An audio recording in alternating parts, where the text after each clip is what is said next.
আমার আপনার নবীজির উপরে কোরআনে হাকিম নাজিল করলেন।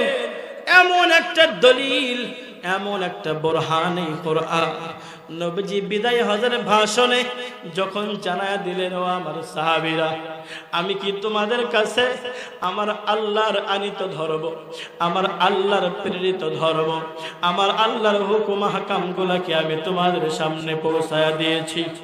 সমস্ত সাহাবায়ে কেরাম এক বাক্যে জবাব দিল, হ্যাঁ, আপনি আপনার দায়িত্ব সঠিকভাবে পালন করেছেন। বলেন সুবহানাল্লাহ। নবীজি সাল্লাল্লাহু আলাইহি ওয়াসাল্লাম আসমানের দিকে তাকাইয়া শাহাদাত আঙ্গুল উঁচু করিয়া আমার আল্লাহ ডাক দিয়ে আল্লাহকে বললেন, আল্লাহ আপনি সাক্ষী থাকেন, আল্লাহ আপনি সাক্ষী থাকেন, আল্লাহ আপনি সাক্ষী থাকেন, আপনার হুকুম আহকামগুলা আপনি যে দায়িত্ব দিয়ে আমারে পাঠায়া দিয়েছেন, আপনার বান্দাদের কাছে আমি পৌঁছায়া দিয়েছি, এরা সাক্ষী দিয়েছে। বলেন সুবহানাল্লাহ। আল্লাহ পাক রব্বুল আলামিন আয়াত নাযিল করে দিলেন, আল ইয়াউমা আকমালতু লাকুম দীনাকুম ওয়া আতমামতু আলাইকুম নি'মাতি ওয়া রাদিতু লাকুমুল ইসলাম দীনা। আল্লাহু আকবার বলেন। আল্লাহ পাক বললেন, তোমাদের দ্বীনকে আমি আজকে পরিপূর্ণ করলাম। সাহাবায়ে কেরামের কাছে যখন আয়াতের সংবাদ নবী শোনায় দিল, সমস্ত সাহাবায়ে কেরাম বুঝা ফাইলা দিল, নবী আমাদের দ্বীন পরিপূর্ণ হয়ে গেছে। নবীজি আমাদের কাছে সাক্ষী নিয়েছে যে নবীজি তার দায়িত্ব পালন করেছে। নবীজির হয়তো আর দুনিয়াতে থাকবেন না। নবীজি ডাক দিয়ে বললেন, ও আমার সাহাবীরা রে, সামনের বছর হয়তো আমি তোমাদের সঙ্গে আরো হজের নাম আসতে পারি। পারবো কি পারবো না এই গ্যারান্টি আমি দিতে পারলাম না। সাহাবায়ে কেরামের বুঝতে আর বাকি রইল না, আহারে নবীজি দুনিয়া থেকে বিদায় নেওয়ার সময় হয়ে গেছে। সাহাবায়ে কেরাম শুনতে পাইরা, বুঝতে পাইরা সমস্ত ময়দান হু হু কান্নার আওয়াজ, সবাই কান্না করতেছে। নবীজি ডাক দিয়ে বলে, ও আমার সাহাবীরা রে, আজকে তো তোমাদের খুশি হওয়ার কথা, যেই দিনের জন্য তোমরা বদরের প্রান্তে গিয়েছো, উহুদের প্রান্তে গিয়েছো, খন্দকের প্রান্তে গিয়েছো, তবুকের প্রান্তে গিয়েছো, যেই দিনের জন্য রক্ত ঝরায়ছো, কত কষ্ট তোমরা সহ্য করেছো, আল্লাহ পাক আজকে সেই দিনের পরিপূর্ণতা দান করেছেন। আমার সাহাবীরা রে, তোমরা কেন কান্না করতেছো? সাহাবায়ে কেরাম ডাক দিয়ে বলে, ইয়া রাসূলুল্লাহ, ইয়া হাবিবাল্লাহ, আজকে তো আসলে আমাদের আনন্দের দিন, কিন্তু আমাদের তো আনন্দ আমরা উপভোগ করতে পারি না। আমাদের দিন পরিপূর্ণ হয়ে গেছে নবীজি গো, এর মানে হলো আপনি আর দুনিয়াতে থাকবেন না। ও নবীজি, আপনার বিরহ বেদনা আমরা কেমনে সহ্য করব? ও নবীজি, আমরা কার কাছে যাব?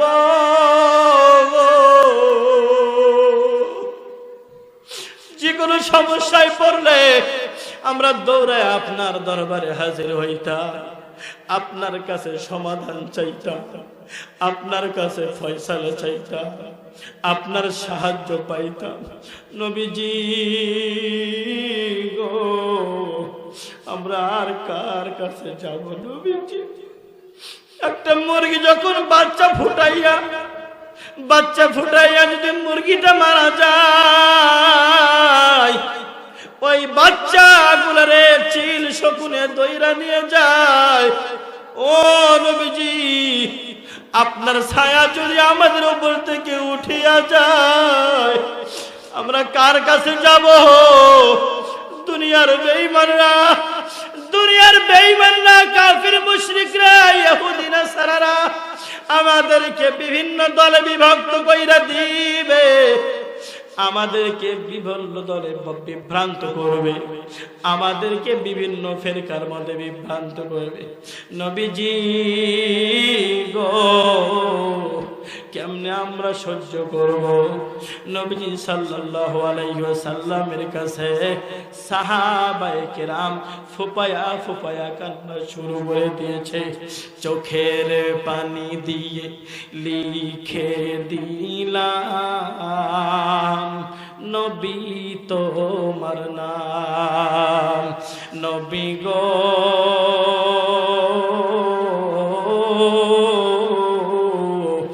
মোদের ছেড়ে দূর মদিনায়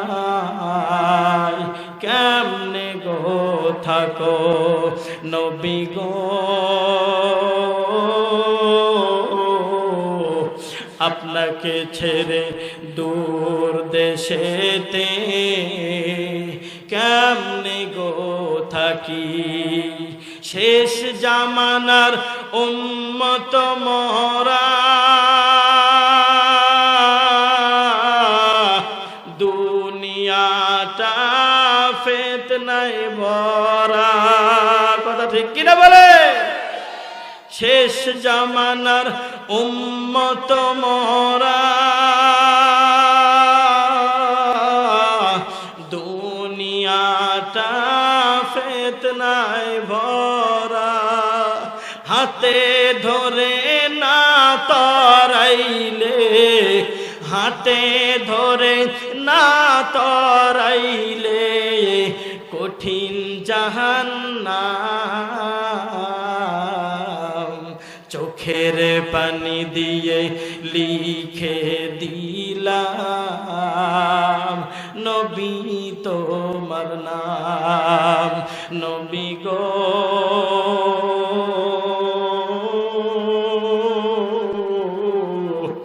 আপনাকে ছেড়ে দূর দেশেতে কেমনে গো থাকি। সাহাবায়ে কেরাম কান্না শুরু করেছে হু করে, ও নবীজি কার কাছে যাব? দুনিয়ার বেঈমানরা আমাদেরকে দলে দলে বিভক্ত করে দিবে, আমরা কার কাছে ফয়সালা পাব? নবীজি ডাক দেবে, ও মেরে সাহাবীরা তারাকতু ফীকুম আমরাইন লান তাযিল্লু মা তামাসসাকতুম বিহিমা। আল্লাহু আকবার বলেন। নবীজি বলেন তারাকতু ফীকুম আমরাইন, তোমাদের কাছে আমি দুইটা জিনিস রেখে গেলাম। লান তাযিল্লু মা তামাসসাকতুম বিহিমা, দুনিয়ার কোন দল, দুনিয়ার কোন সম্প্রদায়, কোন গোষ্ঠী তোমাদেরকে বিভ্রান্ত করতে পারবে না, পথভ্রষ্ট করতে পারবে না, গুমরাহ করতে পারবে না, যতক্ষণ পর্যন্ত তোমরা এই দুইটা জিনিসকে আঁকড়ায়া ধরে রাখবা। সুবহানাল্লাহ বলেন। এরপর নবীজি বলেন, এক নম্বর কিতাব আল্লাহ, এক নম্বর হলো আল্লাহর কিতাব কুরআন, দুই নম্বর হলো সুন্নাত রাসূলি, নবীজির তরিকা, নবীজির সুন্নাত, নবীজির আদর্শ। এই দুইটা যদি তোমরা আঁকড়ায়া ধরে রাখতে পারো, দুনিয়ার কেউ, কোনো সম্প্রদায়, কোনো গোষ্ঠী, কোনো জাতি তোমাদেরকে পথভ্রষ্ট করতে পারবে না। সুবহানাল্লাহ বলেন। আমাদের সামনে নবী নাই, তাতে কি হয়েছে? নবীজি আমাদের সামনে কোরআন রেখে গেছেন, নবীজির তরিকা রেখে গেছে।